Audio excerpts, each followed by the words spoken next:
Magandang araw mga mag-aaral sa ikalawang baitang. Handa na ba kayo matuto sa ating aralin ngayong araw? Kunin na ang inyong module, lapis at papel. Halina't makinig!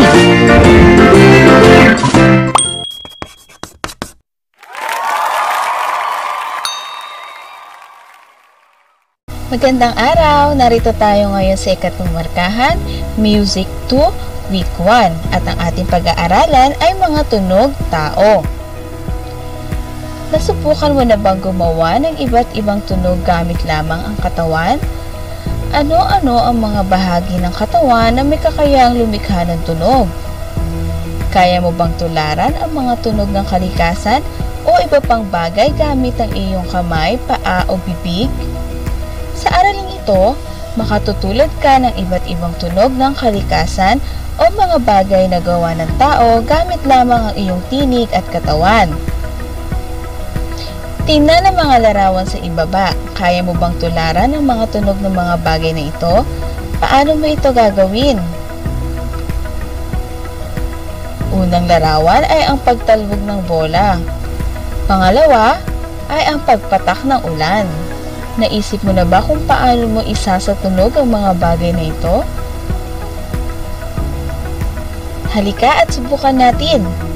Ating gawin ang gawain sa pagkatuto bilang isa na makikita sa page 8. Piliin ang tamang pagtulad ng tunog ng sumusunod na bagay o hayop. Una, paggaspas ng pakpak ng agila. Paano mo isasatunog ito? A. Pagpalakpak ng kamay.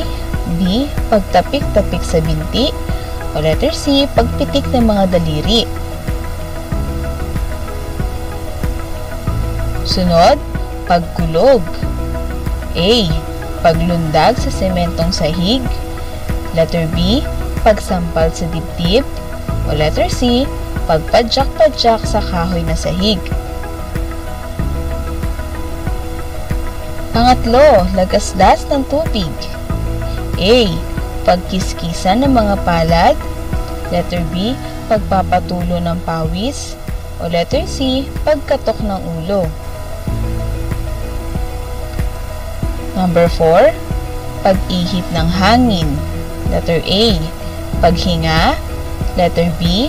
Pagsipol. O letter C. Paglanghap. At number 5. Huni ng ibon.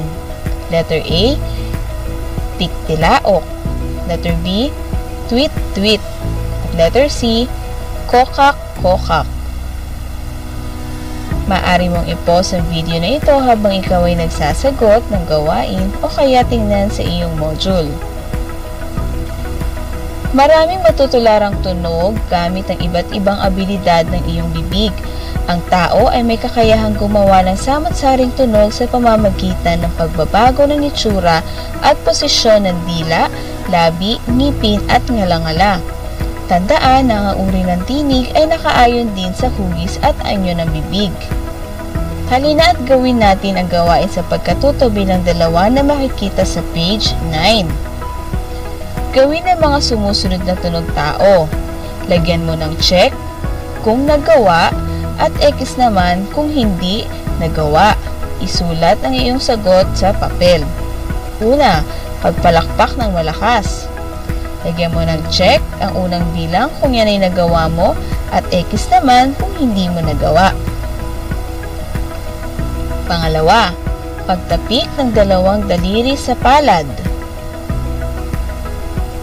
Pangatlo, pagpalakpak ng nakakurbang mga palad. Pang-apat, pag-ihip sa loob ng magkadikit na nakakurbang palad. Number 5, pagtapik ng binti. Number 6, pagpitik ng mga daliri. Number 7, pagkatok sa ulo ng mahina. Paalala, mahina lamang po, hindi malakas ha. Number 8, pagkiskis ng palad sa braso. Number 9, pagtapik ng nakakurbang palad sa hita. At number 10, pagtapik ng nakakurbang palad sa dibdib. Marami ka bang naisagawang gawain? Mahusay! Ano-ano pa ang ibang paraan sa paglikha ng tunog tao? Ngayon ay maaari mo nang pagsamahin ang iyong kakayahan sa pagtulad ng ibang tunog gamit ang iyong tinig at iba pang bahagi ng katawan. Para sa ating gawain sa pagkatuto bilang 3 na makikita sa page 11, basahin ang maikling kwento sa ibaba at kapag nakita mo ang simbolo ng nota ay lumikha ka ng tunog tao upang matularan mo ang bagay na nabanggit sa kwento. Tandaan ha, kapag nakita mo ang simbolo ng nota, ikaw ay gagawa ng tunog tao. Narito na ang ating kwento. Nagising si Elsa dahil sa tilaok ng manok. Kaya mo bang tumilaok tulad ng manok? Sige nga, gawin mo nga. Mahusay! Bumangon siya at naghilamos ng mukha. Kumain siya ng sitsaron habang naglalambing ang kanilang pusa. Kumahol ang kanilang aso nang may marinig itong motorsiklo sa labas.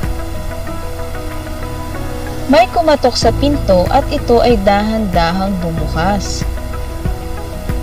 Pumasok ang kanyang kapatid na si Ana. Biglang umulan ng malakas na may kasama pang kulog. Nagulat si Elsa at siya ay napasigaw. Masaya silang nagtawanan ng kanyang kapatid.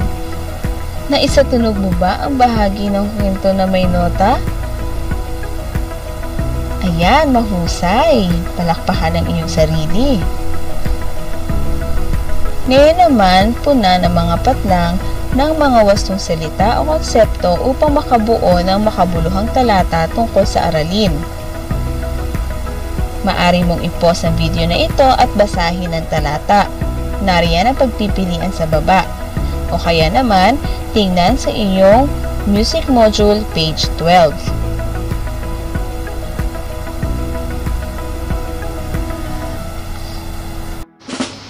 Maraming salamat sa iyong pakikinig. Maaari mo na sagutan ang mga gawain